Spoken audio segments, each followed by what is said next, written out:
and India is not in this game. Yet, globally respected American political scientist John Mearsheimer was recently in Delhi for a television summit. I'm assuming that this was his first visit to India. He was asked many questions, but three of them were specific to India. So what I wish to do is pick up his responses to these three questions and expand on them. So the first question specific to India, the professor was asked is India a great power? He said no, India is not a great power. There are only three great powers in the world. They are America, China and Russia. He added that India could be classified as an aspiring great power. I will argue that India is not even an aspiring great power. Realistically speaking, India can best be classified as an aspiring major power which is rungs below a great power. For example, a major power is nations like Germany, France, Japan, South Korea. And why I say that is that a great power, in my assessment, it has four fundamental attributes. Now, the professor spoke of two attributes, and the two attributes he gave are a population, a sizable population, and second he said wealth. These two things should be there for a nation to become a great power. And then he compared India with China and said that China also at one time had the population size like India. It did not have wealth. Once China became wealthy, it became a great power. India still is not wealthy, so it is not a great power. These are his response. Now, I say that let's start with the four attributes. And the first is population, as the professor spoke about. Population per se is actually a liability unless it is an asset. And to be an asset, the population should contribute, it should have a value, and it should enhance national power, building of the nation. So the first thing that a population should have is a system of a good formal education. We know that the system of education in India is learning by rote. What is required is a system where creative thinking, creative arts, they are encouraged. And alongside, there is a focus on STEM subjects. STEM, we know, is science, technology, engineering, and mathematics.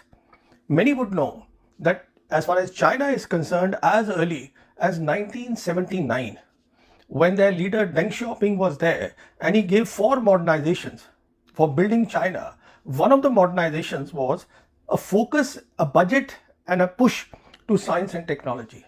Similarly, many would be aware that in Russia, mathematics is given importance right from the primary school. Now, all this is not there in India. In India, formal education does not get the budget, does not get the attention that it deserves, especially to meet the present times.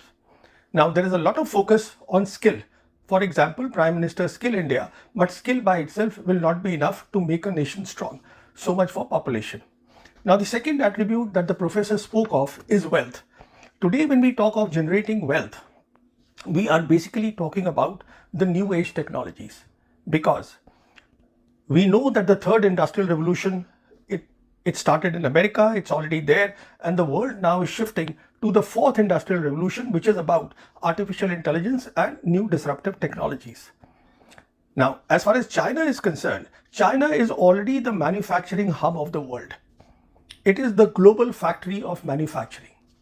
What it is doing is, it has to now transit to the fourth industrial revolution, and in so many areas, it is not only competing, it is ahead in the competition of America. For example, recently, China has just concluded their two sessions of 2024 of this year, two sessions, new productive forces. Now, Chinese new productive forces, or this term which is specific to Xi Jinping, has three attributes. One is, it is about new energy. We know this is about electric vehicles, solar and wind panels, batteries, in all these areas. China is ahead of America and the world. The second thing, which is equally important, is about moving to industrial internet. That means bringing artificial intelligence and disruptive technologies into manufacturing. And the backbone of that, the industrial internet, is 5G. We know that China has already rolled out 5G ahead of the Americans. And the other things, when we talk of the industrial internet, they are blockchain, they are artificial intelligence, cloud computing, and data. So the two key things here for industrial internet are computing and data.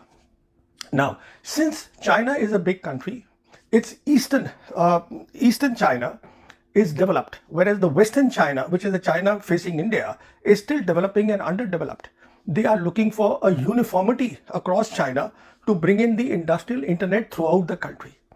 And for that, in June of 2022, they came up with the need for a national computing network, which has to be finished by 2025. And this is based on the concept of what the Chinese called Eastern data and Western computing. Now, East, as I said, is developed. So East has a lot of computing. It needs data. So more data centers have to come up in East China. And West China, which is underdeveloped, it has a lot of data, it lacks computing power.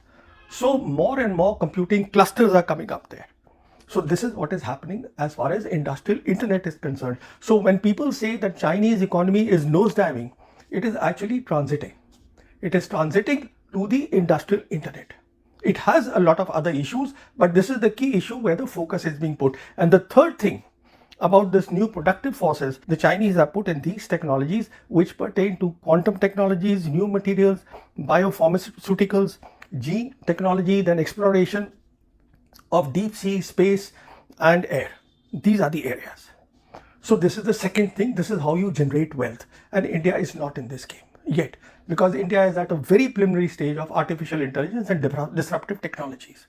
The third attribute, according to me, is having military power. This is something that a great power should have. Now, when we talk of military power, and since India is focused on the Indian Ocean region, let me just say a few words on maritime power, because that is the key. You see, if a nation wants to have naval power, it has to also have maritime power. When we talk of maritime power, China today has the largest shipbuilding in the world by tonnage. Then there are out of 10 big ports in the world, seaports, 7 are in China. Then Chinese vessels with the Chinese flag, 26% of commercial trade is done by those vessels. India is not in this game, or it is very little in this game. Next, let's see. As far as commercial shipping is concerned, many people may not know that India's commercial ship, when they have to do repairs, there is no repair for them available in India itself. And they actually go to countries like Germany, to Dubai and to Singapore for the repair of commercial ships. So this is really the state of the maritime power, the commercial power. Now, when we look at the naval power, then again, the Chinese today have something like 375 ships, which is the largest naval ships in the world. So they have the largest navy, they have the largest coast guard, they have the largest maritime militia. Now, India is not in this game, so it cannot classify even as a major power. And the last and the most important thing perhaps is about having a vibrant defense industry, something that India does not have. Despite all the talk of the last 10 years, see the result. The latest report of SIPRI. Now, SIPRI is a very prestigious global think tank based in Sweden.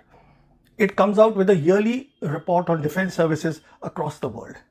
Once again this year, in their report, they have said that India is the largest arms importer in the world. I don't have to say anything more than that. So when we look at all the 4 attributes that make a great power, realistically speaking, that is population, that is wealth or technology rather, which will generate wealth, military power or maritime power, and we look at the defense industrial complex, India is not in the game.